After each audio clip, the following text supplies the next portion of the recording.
Vláďo, děláš na tom? Já tam nic nevidím. No. Že to strašně dlouho trvá. Rozumíš, já už bych s tím něco dělal. A ty jsi mi to slíbil, že už to bude hotový a pořád nic, jo. To je fakt doba.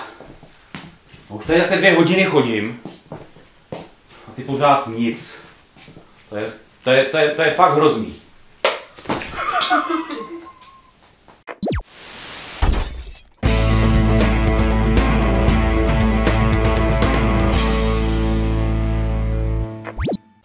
I když nebylo z Velvar, tak věřte tomu, že vajíčkem do obličeje rozhodně dostat nechcete.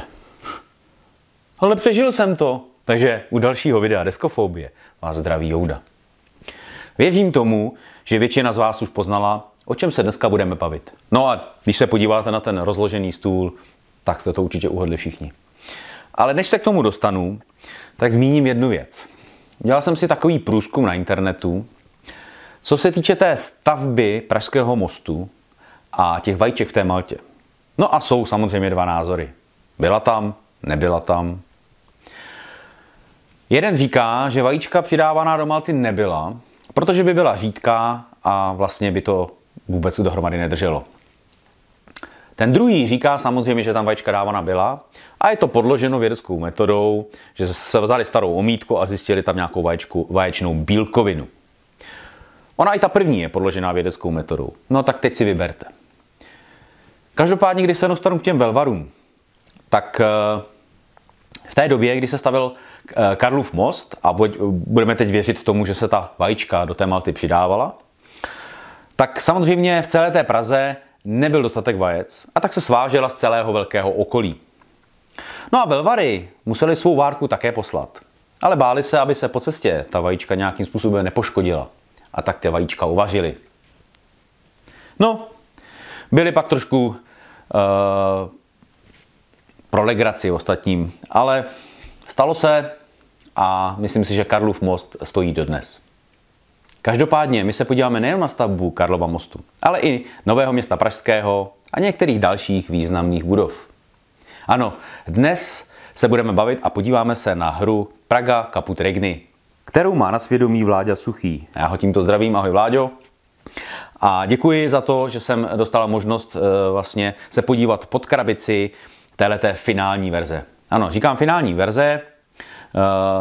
Jediný malý rozdíl mezi touto verzí, kterou vidíte tady na stole, a tou, kterou si budete moci koupit v krámě, tak je ve způsobu výroby. Jinak by tam neměly být skoro žádné rozdíly, měly by být totožné. Ano, tahle ta verze je dělaná ručně.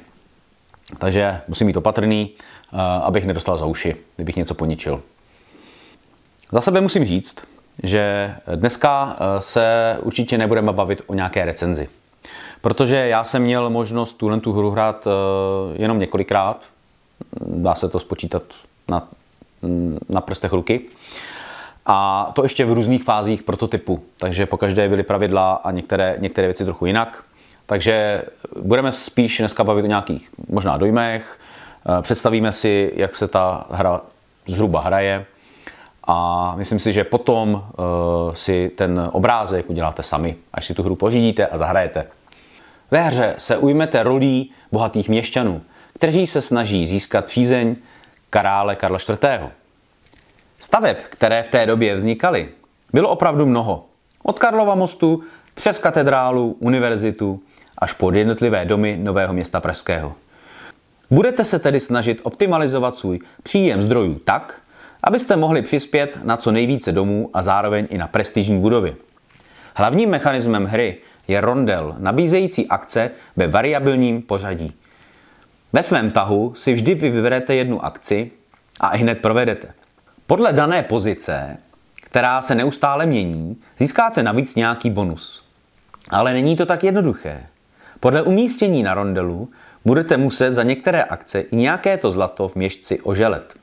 Díky 2 akcím na dílku je výběr ještě zajímavější a variabilnější.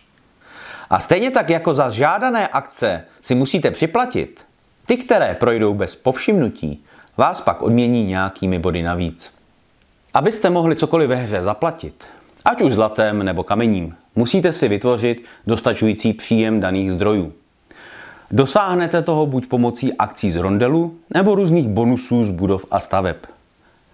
A management vašich zdrojů vám může přinést další zajímavé bonusy, jako například vajíčka na stavbu mostu, znalosti a nebo body.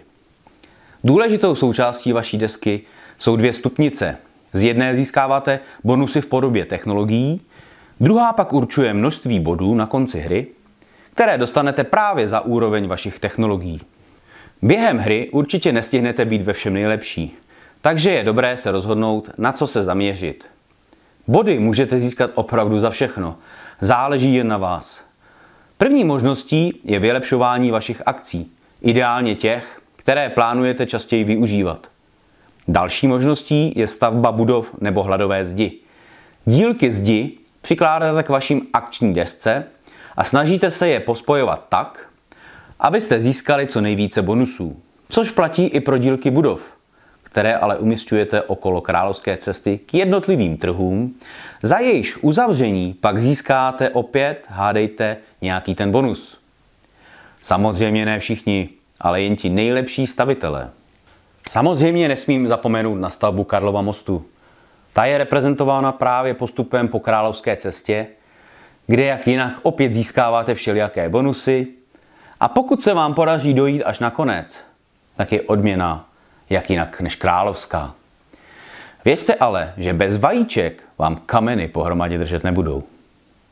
Velkou porci bodů můžete na konci hry získat za postup na stupnicích hladové zdi a katedrály. Obě stupnice jsou reprezentovány těmito schody, kdy postup na dané úrovni můžete získat stavbou budov nebo hladové zdi, vždy s příslušným symbolem. Pohyb vzhůru je trochu komplikovanější. Musíte totiž někde z bonusů získat 2 okna, která na pohyb spotřebujete. Navíc, pokud potřebujete vystoupat na další úroveň, bude vás to stát i nějaké zdroje. Pokud si to ale dobře spočítáte, můžete využít některá chytrá políčka. Mohl bych samozřejmě pokračovat dál, ale myslím si, že nemá cenu zacházet do nějakých detailů pravidel. To, co bych chtěl říct, je, že v téhleté hře jsou body opravdu všude. Jsou všude a za všechno. Praha Caput Regni je opravdu typické euro, co jiného jsme také od vlády čekali. Ale na druhou stranu rozhodně není bez tématu. Nevím, jestli to je tou grafickou stránkou, jestli to je těmi modely, tím rondelem nebo kresbami. Každopádně, když budete tu hru hrát a všímat si různých detailů, jak na vaší desce nebo na té akční desce, u mostu, tak si myslím, že tamto téma opravdu ucítíte. Jak už jsem řekl na začátku, určitě se nejedná o recenzi, ale určitě nějaký ten dojem mohu upustit. Ještě nic nespadlo. Z toho hraní mně se hrozně líbí, jakou to má učící křivku. Ta hra vlastně v tom výsledku je poměrně dost komplikovaná, ale na začátku, když začínáte vlastně vybírat tady na tom rondelu nějaké ty akce, tak je to velice jednoduché. Vy vlastně nemáte moc co na výběr. Máte tady 2 akce zdarma, respektive 2 žetony zdarma, na každém jsou 2 akce a ten zbytek už je nějaký poplatek. Proč si vybírat něco s poplatkem? Ano, jak hra postupuje, určitě to budete dělat, ale na začátku není potřeba. To znamená, že nemáte toho moc na výběr. Nemáte žádné bonusy, nemáte co sledovat, takže je to velice jednoduché, seznámíte se s těmi akcemi. Ale jak ta hra roste a jak vám přibývají různé bonusy, možnosti, jak ty akce kombit, hrát nějakou akci navíc, tak tam potom opravdu ta šíře hry se začíná projevovat a vy musíte být velice pozorní na to, aby vám někde nějaké body neutekly, protože byste mohli velice brzo zaostávat na tady té královské cestě o spíš nějakých bodech slávy. Co bych ještě mohl okomentovat, tak je určitě grafické zpracování. To rozhodně nezávisí na počtu zahrání a já tady musím říct, že mně se ta hra fakt líbí. Pro někoho by možná na začátku se mohl zdát ten plán poměrně chaotický, je tady spousta kreseb, když sem dáte ty dílky, tak někdy by se zdálo, že to jakoby splývá, ale myslím si, že to je opravdu o tom zvyku a hodně bude záležet na tom, jestli se vám prostě ta grafika líbí, ty kresby jednotlivý těch budov a postav a podobně. za mě si myslím, že co se týče na euro, tak je to na vysoký úrovni, ale pořád berte to, že to je opravdu u euro, takže nečekejte nějaké grafické orgie. Vždycky u toho eura bude ta grafika podřízená vlastně té přehlednosti, ikonografii a podobně. Co bych ještě taky zmínil, tak jsou funkční rondely. Máte vlastně tady ten ústřední rondel a pak máte tady ty jeřáby na té vlastní desce. Jo? Perfektně to funguje. Jak tady ty malý, tak ten veliký, když se podíváte, vůbec to nějak nezadrhává. Na druhou stranu není to volný, to znamená, že když do toho klepnete, tak to nějak jako nelítá. Drží to. Takže za to určitě musím říct palec nahoru, jak se to povedlo. A pak ještě tyhle ty 3D modely. To je dneska takový trend, aby to bylo trošku ozvláštněný, tak to tahat do vzduchu. Tady teda je vlastně ta hra plně funkční i bez těch modelů. To znamená, že nemusíte je vůbec používat, pokud se vám to nelíbí.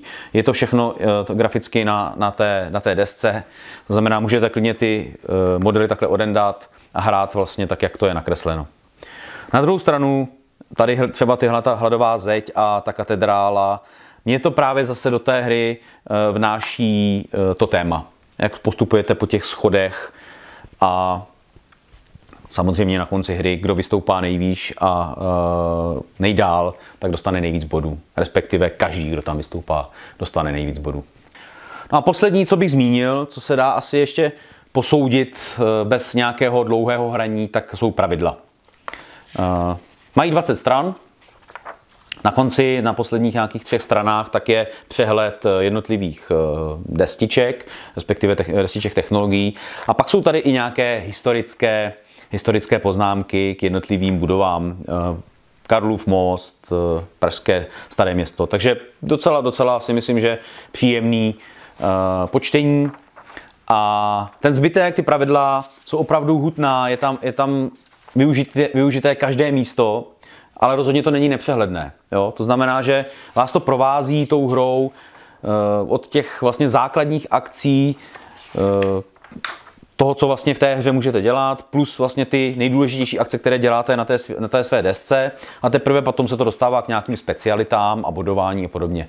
Většina těch dnešních pravidel je takhle koncipována, ale za mě určitě v pohodě. Já jsem si je přečetl, nenašel jsem tam nikde nějakou závadu, že by tam něco chybělo nebo bylo jako nepochopitelný, takže za to taky palec nahoru. No a to už jsme úplně na konci. Za mě je Praga Caput Regni velice solidní euro, které by nemělo chybět v žádné sbírce. A já už se těším na to, až tu hru dostanete na stůl, a těším se na ty vaše názory. Na to, jestli se vám ta hra bude líbit, a to si myslím, že je pro vlastně autory a pro nás hráče je to nejdůležitější. Jestli nám ta hra prostě sedne, líbí se nám a rádi tu hru hrajeme.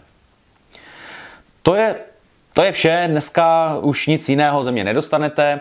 Já skončím samozřejmě se svými klasickými slovy: hrajte deskové hry, protože jsou boží. No a těším se zase někdy na viděnou u nějakého dalšího videa. Takže zatím ahoj.